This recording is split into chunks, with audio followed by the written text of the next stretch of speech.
My name is Chris Hamilton. I'm a senior here at Keene State, and I study criminal justice and safety. My name is Melissa Langell. I'm a licensed mental health counselor and also a licensed alcohol and drug counselor. On campus, I am a member of the senior staff at the Counseling Center and also the Alcohol and Other Drug Education and Prevention Coordinator. And I've also taught as an adjunct faculty member in the Public Health Department for about 10 years. My name is Kathy Moda. I am the Center Director here at Keene Serenity Center in Keene, New Hampshire.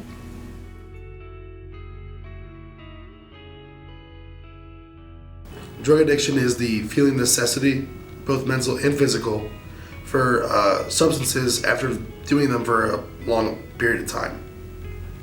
The definition of drug addiction is when somebody is using drugs or alcohol to an extent where it's becoming maladaptive and really negatively impacting their lives, their well-being, their overall health.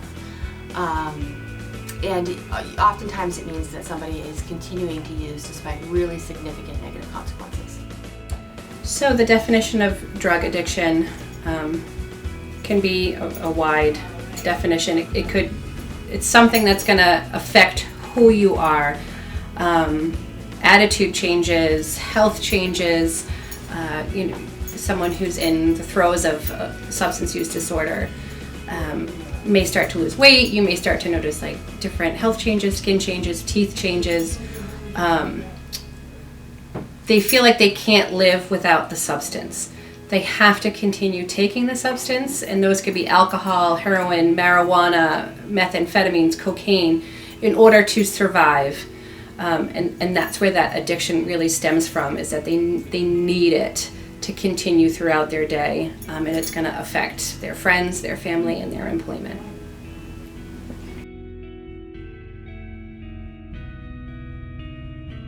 I think that's where college is kind of where it begins, but obviously that's where you learn that doing the substance is okay and that you think it's whatever, I'll stop after I graduate. But people don't get what that feeling of necessity feels like. It's an urge. It's kind of like you need to do it or you're going to die without it. And people often get like that, which also sometimes gets so bad it can be life-threatening. So I think as long as people can understand that I can do certain things at college, as long as I do it in a healthy way, they will be okay after graduation. But I think the problem starts here and just continues to grow throughout their lifetime. A lot of students feel like they can't go talk to somebody because they're going to get in trouble. And I know that there's a responsibility on the college to tell their parents or their doctors, hey, your son or daughter is very, addicted on this heavy substance and they need help. But also that turns a lot of people off from getting the help that they need. So I feel like there should be a choice. We can try helping you, but if it gets to a point where you need serious help, you have to tell your parents or just whoever. I think that there needs to be a common understanding and respect between someone else's privacy, especially when they're an adult. Just because they're away from home, they need to learn how to be able to ask for help. It's a great question. So I think that we could always use more support. Addiction is one of those fields that because there's so much stigma attached to it, that there tends to never be enough support, and there's a lot of misinformation and miseducation around what addiction means. So I think particularly on any college campus, there's this idea that something's either like an addiction or it's not. And the truth is that when you look at some problematic use, it doesn't necessarily matter if it fits the label of addiction. Like somebody can die from alcohol poisoning first time they drink. And so I think that sometimes we can get really focused on this idea about supports around addiction, and that's very important, but it's more complicated than that. I think at Keene State, in the somewhat short time that I've been at the Counseling Center, I've been really impressed with the amount of people on this campus that want to help, that genuinely are curious, and faculty and staff and students that want to help, that want to learn more and know more and want to figure out how to help a student that's in their class that's struggling. And one of the biggest things that you can do is just not be afraid to talk about it, to ask people, to have each other's backs, to be compassionate, to be curious, those type of things. When you see somebody struggling, I think sometimes we don't want to offend somebody, and so we don't want to say hey, that's the third time that you've gotten drunk and puked on my shoes. Like, not like I'm worried about you. And I think we need to have those conversations more. I think outside of college, some of the similar things apply. And it doesn't have to be, there's this idea, again, with drugs and alcohol, that you have to be in this incredibly desperate state to get help. And that's not true. And getting help doesn't mean that you're going to fit this label of addiction. Getting help means that you're using a coping skill too much and that you need some help dialing it back and it becoming more well-rounded. So substance use with college students, I think it's a big concern. College students are in a new environment, maybe not a whole lot of connections. They're experiencing new things in their lives, and some of that can involve substance use. I personally did know somebody who was in there going through substance use disorder through their 20s, and it started off just a simple party. Have some Vicodin, have this, let's do a line of cocaine, and then it kind of started to spiral. And I did my best to try to support and offer assistance and help, because making them know that they're not alone and that there are resources out there is really important, so that they know that they can have the help that they need if they choose to take it.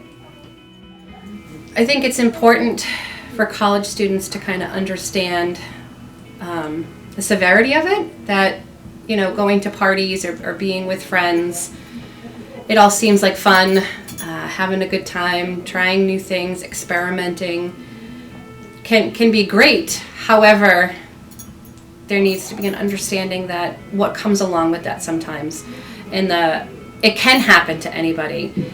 It's not a specific population of people that become addicted to substance use. It can, and my friend, it was that same mentality. It was that mentality of like, nah, I'm okay, I'm fine, I'm good. I'm just gonna, have some cocaine at this party and it's gonna be great, until it kind of blew up into a full-blown heroin and cocaine addiction. And unfortunately, he didn't access the help that was needed because he felt like he had it under control. So really being able to reach out and access those resources, like there's nothing to be ashamed of. There's nothing wrong with having a substance use disorder. It's just an illness, and people need to be able to have those resources and look for help and ask for help when it's needed. Because if not, the end result is just not all that great.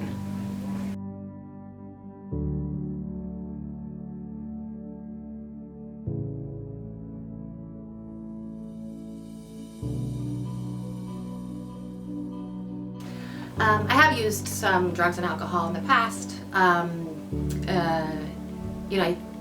Being a licensed drug and alcohol counselor, there's a lot of different stakes for using illegal drugs.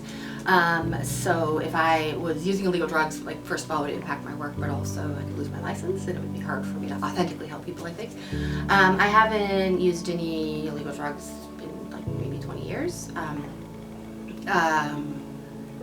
But I think in my early 20s probably is when I experimented with that the most.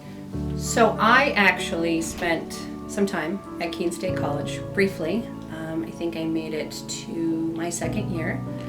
And during that time, classes weren't a priority for me. I spent a lot of time smoking marijuana, and I spent a lot of time drinking an excessive amount of alcohol. I ended up not being able to finish out Keene State because of that. So it's definitely an experience that I'm thankful for, because it kind of showed me that I wasn't in a place to be here full-time on campus by myself. The maturity level was just not there. So I was able to kind of go home and regroup and figure out what direction I needed to go in. Because if I stayed, it just wouldn't have been a great situation for me. I wouldn't say necessarily to any drug, but just to more activities and things I was doing. It's kind of an unhealthy lifestyle of mine. I think kind of internalizing it and kind of thinking more deeply about, is this really the best action for me? And then considering my options, what else can I be doing with my time, was a lot better way of dealing with it than kind of just oh, I'll stop next week, or I'll stop tomorrow, or I'll make these small little goals towards it. Well, it works for some people, it doesn't work for me. I can just have to drop it and have to tell myself that this is something I can beat. It's something that I can just drop full turkey. Anybody who thinks that they're struggling or knows someone that's struggling with addiction, just know that there are resources for you. There's a lot on campus and a lot off campus that you can find too. And the best thing you do for someone who you think is struggling is talk to them about it. Even if it feels awkward or you feel like they're getting mad at you, the best thing to do is do something. The worst thing to do is to do nothing at all. So if you're a person within the town of Keene, New Hampshire, come to the center.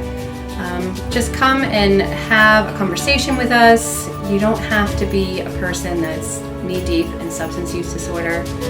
If you have any questions or you're wondering about some of the services that we have here or how to move forward in a situation, just feel free to give us a call, 603-283-5015, or pop by. We're open from the hours of 9 to 5, Monday through Friday. And we always have coaches here willing to talk to anybody.